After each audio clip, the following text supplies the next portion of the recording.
والعاديات ضبحا فالموريات قدحا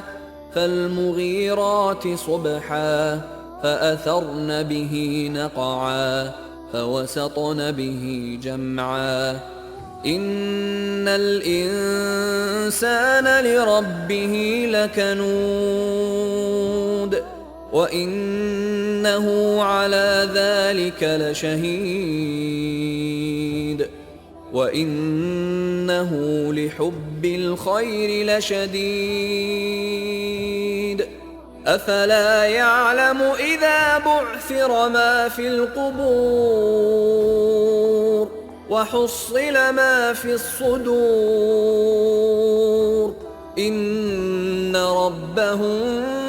بهم يومئذ لخبير.